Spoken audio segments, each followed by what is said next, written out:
Allez, c'est la tradition en fin d'année. Bob est de retour. Les contrôles alcool aussi. Vias prévient. Attendez-vous à être contrôlé un petit peu partout et à tout moment.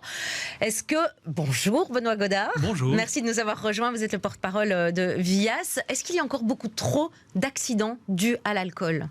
Oui, il y en a encore beaucoup trop. Donc, au niveau national, on est dans une tendance assez négative, malheureusement, avec une augmentation qu'on n'a jamais vue depuis 2016. Maintenant, la bonne nouvelle, c'est qu'à Bruxelles, ça va quand même nettement mieux. On a recensé 237 accidents impliquant un conducteur sous l'influence de l'alcool sur l'année 2021. Et c'est le chiffre le moins élevé de ces 10 dernières années. Donc, en d'autres termes, ça va mieux à Bruxelles. 6% des conducteurs impliqués dans un accident sont positifs à Bruxelles, alors qu'au niveau national, on est plutôt dans une tendance à 8-9%.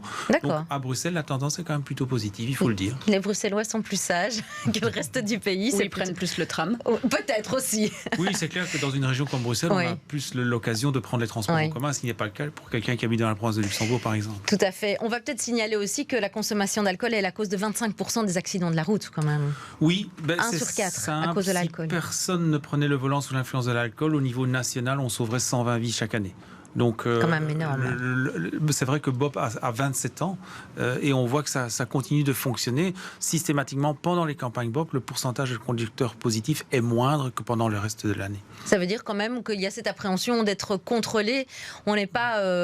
Parce qu'on dit souvent c'est socialement admis de boire un coup chez un ami et puis de reprendre le volant, que c'est quelque chose qui n'est pas... C'est là que le bas blesse en Belgique, à Bruxelles aussi. Donc on n'ose pas, par exemple, faire une remarque à un ami que l'on voit boire alors qu'on sait qu'il va reprendre le volant. Il y a 16% des gens qui n'osent pas réagir.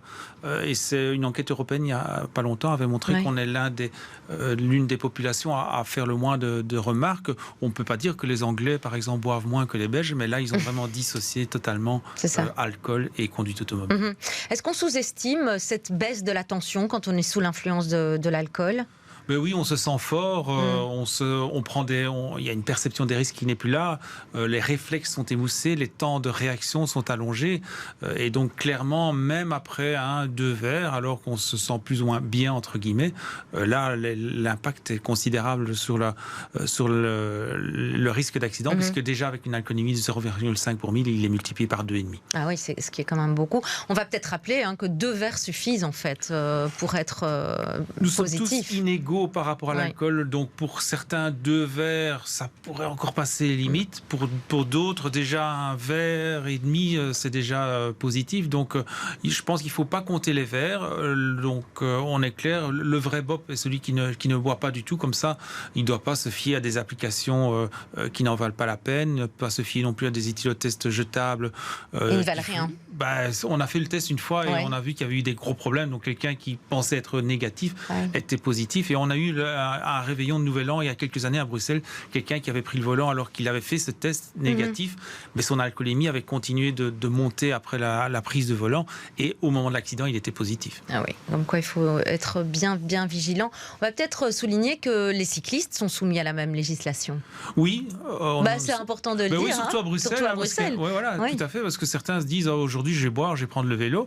Non, il faut trouver une autre solution, les transports en commun, le taxi, la marche à pied éventuellement, mais il y a des contrôles, et quand il y a des contrôles, les policiers contrôlent également les cyclistes. Alors les cyclistes ne peuvent pas perdre le permis, même s'ils ont un permis voiture, mais ils peuvent avoir une amende sévère qui est la même finalement que pour ceux qui conduisent une voiture. Donc le vélo comme solution de rechange n'est pas une bonne solution, et ni la trottinette électrique d'ailleurs. Il suffit de poser la question aux urgentistes. À partir d'une certaine heure, bon nombre des utilisateurs de trottinettes électriques qui arrivent chez eux sont sous l'influence de l'alcool. Allez, on va parler de votre campagne, donc vous l'avez présentée hier, elle a véritablement démarré aujourd'hui. C'est basé sur la chanson It's My Life de Dr Alban. Je ne vais pas chanter, Vanessa, mais vous chantez très bien. 1992. Évidemment, It's My Life, c'est ma vie. On voit différentes personnes qui s'adressent à un automobiliste qui semble être le Bob, mais qui véhicule bien d'autres personnes qui sont sous l'influence de l'alcool et qui donc chantent. C'est un spot vidéo, il y a également des affiches. Tout cela a été dévoilé hier, lors du lancement de la campagne.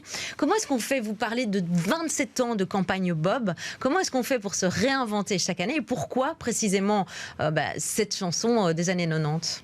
Ben, c'est clair que se renouveler n'est pas une mince affaire quand on a 27 ans.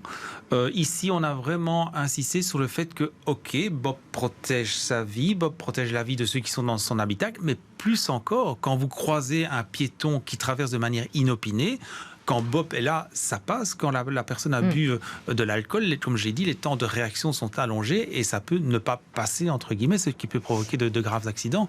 Donc Bob protège plus que sa propre vie et ceux de son habitacle, mais également les personnes qu'il rencontre. Et si vous nous suivez en télé ou sur le web, vous voyez défiler derrière moi cette campagne Bob. Alors c'est drôle parce que c'est sponsorisé par les brasseurs belges. Oui, mais qui sont plutôt en train de promouvoir une consommation responsable de la bière. Pardon ? C'est pas mal, ça permet la réflexion, justement. Oui, tout à fait. Il n'est pas non plus dans l'intérêt des brasseurs belges d'avoir le x3 du nombre de tués dû à des accidents impliquant un conducteur sous l'influence de l'alcool. Donc, à partir du moment où on choisit de promouvoir une consommation responsable de la bière en particulier, de l'alcool, il n'y a pas de problème. Ben voilà, donc cette campagne, elle a commencé aujourd'hui, c'est jusque fin janvier, je pense. Fin janvier, parce qu'on tient à englober non seulement les fêtes de fin d'année, mais également les réceptions du Nouvel An, qui risquent cette année d'être plus importantes que les autres années, vu le Covid. Et elle est toujours déclinée, donc en affiche, on l'a dit, également en télé, aussi sur les réseaux sociaux, dans l'espace public à partir d'aujourd'hui, donc vous la verrez. Est-ce qu'on peut encore avoir le petit porte-clés ? Est-ce qu'il existe encore ce petit porte-clés collector ? Oui, plus que jamais. Donc, il suffit de vous présenter à un contrôle et évidemment d'être négatif.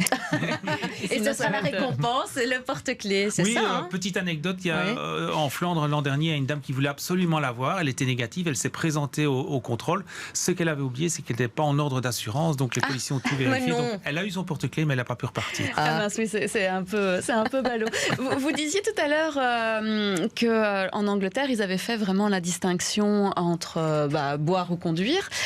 Est-ce que du coup, selon vous, ça serait bien qu'à un moment donné, on mette à zéro cette tolérance vraiment ? C'est une bonne question. Nous sommes favorables à la tolérance zéro parce qu'en termes de communication, c'est beaucoup plus facile.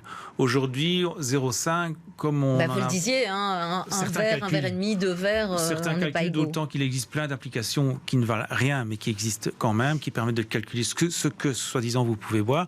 Donc, ce serait plus facile de dire, voilà, aujourd'hui, vous conduisez, vous ne buvez pas, point à la ligne. Ou en tout cas, un verre à la limite en tout début de repas si ça dure longtemps, pour que vous n'ayez plus de traces en fin de repas. Mais en tout cas, nous y sommes favorables.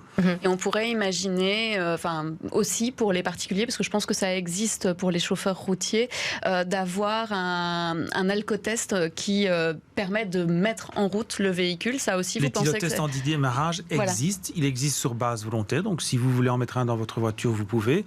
Il existe aussi. Donc, aujourd'hui, il y a 1 millier environ de conducteurs qui circulent avec un étui de test anti-démarrage. Mais ce sont des gens qui ont été condamnés devant le tribunal et qui sont obligés de le faire parce qu'ils avaient une alcoolémie assez importante. L'inconvénient, c'est le coût. Ça peut valoir jusqu'à 3 000 €. Maintenant, le juge peut déduire ce montant du montant de l'amende qui peut être très important et ça vous permet de garder une activité professionnelle, des activités sociales également, et donc ça a quand même un grand avantage. Donc, et pour les professionnels, pour les chauffeurs routiers ou pour les conducteurs de bus, ça n'existe pas. Je sais que dans certains pays, ça existe. En Belgique aussi, il y a certaines compagnies d'autocars qui ont installé ça sur tous leurs autocars. Il y a certaines compagnies de taxis du côté de Zaventem qui ont fait ça également.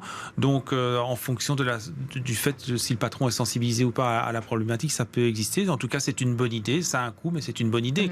Le patron est certain qu'aucun de ses chauffeurs ne sera jamais pris pour alcool au volant parce qu'il n'y a pas de plus mauvaise publicité que de voir un camion arrêté sur le bord de la route avec la marque du camionneur, enfin la marque de la société, pardon, et être positif à l'alcool, évidemment. Oui, bien sûr. Et donc forcément, du coup, on peut faire beaucoup plus d'économies si on ne boit pas du tout et qu'on est Bob, puisque c'est ni le système donc anti-démarrage, ni l'amende. Donc finalement, et en plus, on fait des économies sur la note du resto.